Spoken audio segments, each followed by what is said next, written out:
विद्यार्थी मित्रों, मैं Tripti Patel from Saraswat international academy Vapi. मित्रों, आज हम स्टैंडर्ड 7 इंग्लिश मीडियम विषय हिंदी में पोयम 2 तबीयत तुम्हारी आती है का अभ्यास करेंगे। पार्ट 3। तो विद्यार्थी मित्रों, पार्ट 2 में हमने शब्दार्थ, एमसीक्यू, फिलिंग द ब्लैंक्स, सही वाक्यांश, काव्य पंक्तियों का भावार्थ और शब्दों को उचित क्रम में रखकर अर्थपूर्ण वाक्य बनाइए।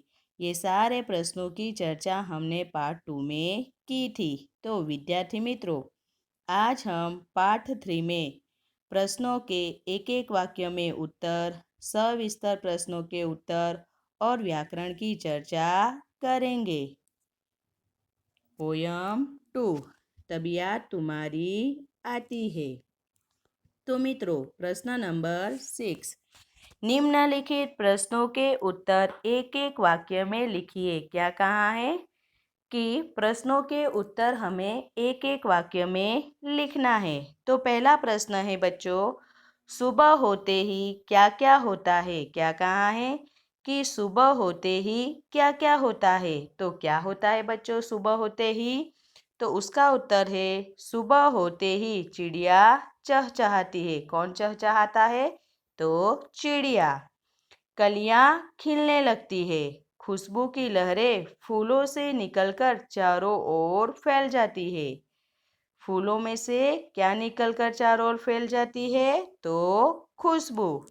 तो क्या कहें बच्चों कि सुबह होते ही चिड़िया चहचहाती है, कलियां खिलने लगती है, खुशबू की लहरें फूलों से निकलकर चारों ओर फैल जाती है।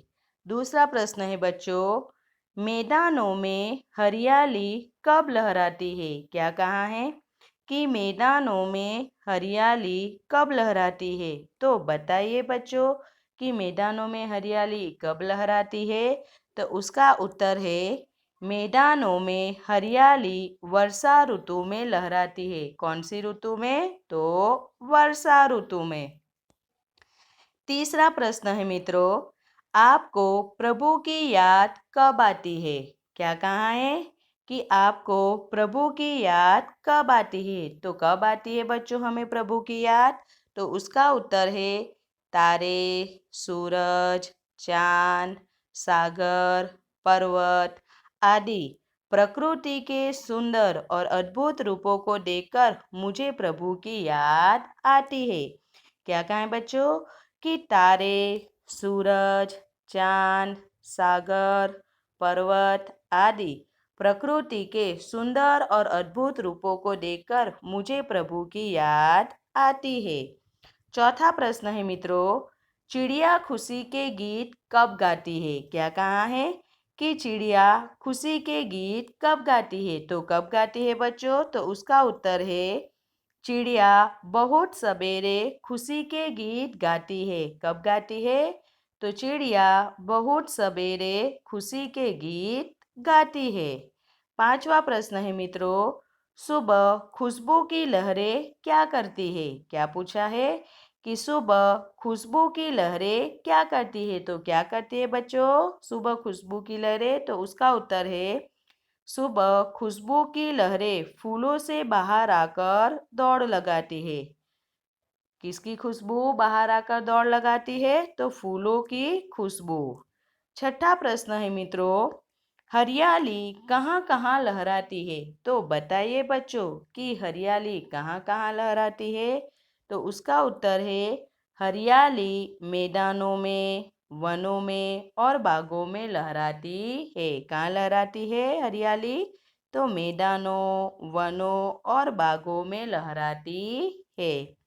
सातवां प्रश्न है मित्रों, प्रकृति के मनोहर दृश्य देखकर कवि को किसकी याद आती है। क्या कहें बच्चों कि प्रकृति के मनोहर दृश्य देखकर कवि को किसकी याद आती है। तो किसकी याद आती है प्रकृति के मनोहर दृश्य देखकर बच्चों।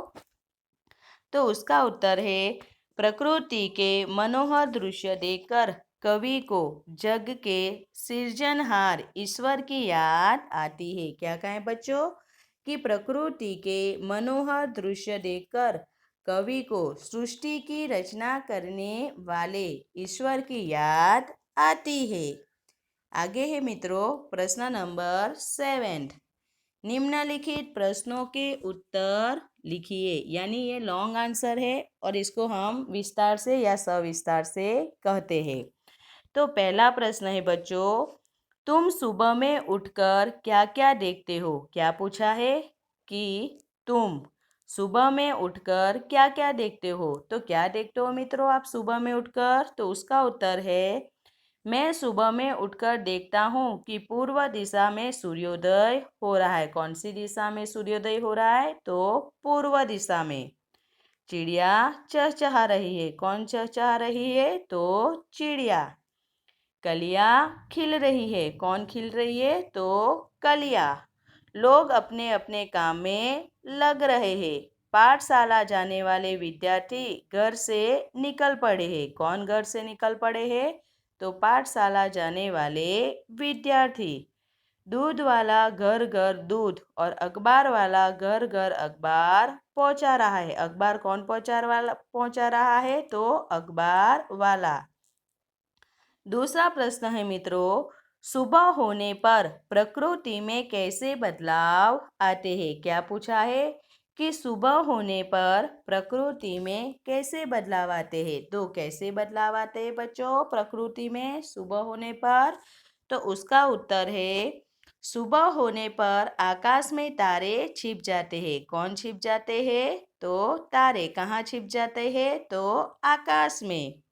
रात का अंधेरा दूर होने लगता है। पूर्व दिशा में सूर्योदय के पहले लाली छा जाती है।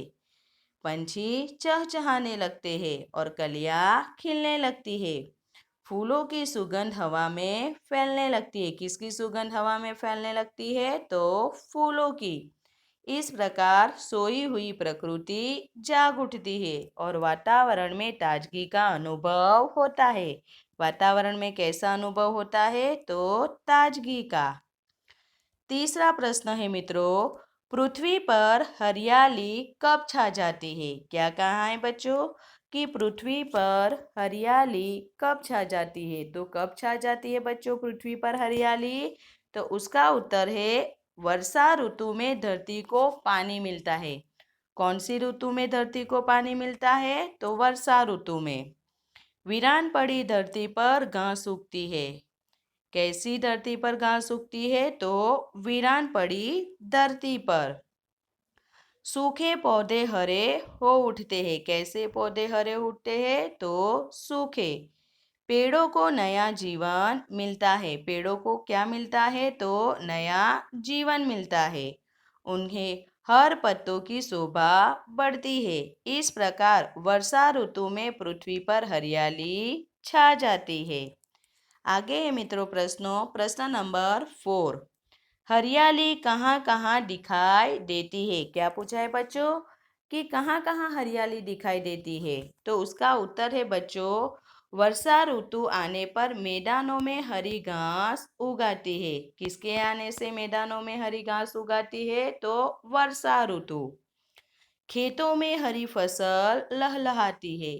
हरे भरे पेड़ पौधे झूम उठते हैं। कौन झूम उठते हैं? तो हरे भरे पेड़ पौधे। बागों और जंगलों में भी हरियाली की बहार छा जाती है। सूखे पर्वत हरे हो जाते हैं। इस प्रकार वर्षा ऋतु में धरती पर जहाँ देखो वहाँ हरियाली दिखाई देती है। कौन सी ऋतु में धरती पर जहाँ देखो वहाँ हरियाली दिखाई देती है? तो वर्षा ऋतु में। पांचवा प्रश्न है मित्रों, ईश्वर की याद कब आती है? तो बताइए बच्चों, ईश्वर की याद हमें कब आती है? तो उसका उत्तर है, चिड़िया सुबह जल्दी उठकर खुशी के गीत गाती है। चिड़िया सुबह जल्दी उठकर क्या गाती है? तो खुशी के गीत गाती है। कलियों की खुशबू चारों ओर फैलती है। कलियों की खुशबू कहाँ फैलती है? तो चारों ओर। बरसात में बूंदें गिरती है और बिजली चमकती है। बरसात में क्या गिरती है? बूंदें। और क्या चमकती है? तो बिजली। मैदानों, वनों और बागों में हरियाली छा जाती है। कहाँ हरियाली छा जाती है? तो मैदानों में, वनों में और बागों में। तथा ठंडी हवा मस्ती में चलती है। कैसी हवा मस्ती में चलती है? तो ठंडी। इन सभी अवसरों पर ईश्वर की याद आती है। किसकी याद आती है हमें? तो ईश्वर की। तो विद्यार्थी मित्रों, अब हम यहाँ पर व्याकरण देखेंगे। तो प्रश्न नंबर 1, वचन परिवर्तन कीजिए। तो बच्चों, वचन यानी शब्द के जिस रूप से उसकी संख्या का बोध हो उसे वचन कहते हैं। क्या कहें बच्चों? कि शब्द के जिस रूप से उसकी संख्या का, किसका? उसकी संख्या का बोध हो उसे वचन कहते हैं। तो बच्चों, यहाँ पे आपको कुछ वाक्य दिए हैं। तो बच्चों, एक वचन और बहुवचन। जो पहला है चिड़िया, वो है एक वचन, और दूसरा जो शब्द है चिड़ियाए, वो है बहुवचन। तो बच्चों, पहले हम एक वचन की व्याख्या देखते हैं। शब्द के जिस रूप से एक ही प्राणी या पदार्थ का बोध हो यानी ज्ञान हो उसे एक वचन कहते हैं। जैसे लड़का, दरवाजा, लड़की, नदी, चिड़िया, कली, बूंद आदि। दूसरा है बच्चों यहाँ पे चिड़ियाए, तो हम उसके बहुवचन की व्याख्या देखते हैं। तो शब्द के जिस रूप से एक से अधिक प्राणियों या पदार्थों का बोध हो। क्या बोला है बच्चों? कि एक से अधिक प्राणियों का या पदार्थों का बोध हो उसे बहुवचन कहते हैं। जैसे लड़के, दरवाजे, लड़कियाँ, नदियाँ, चिड़ियाए, कलियाए, बूंदे आदि। तो बच्चों, आपको एक वचन और बहुवचन समझ में आया होगा।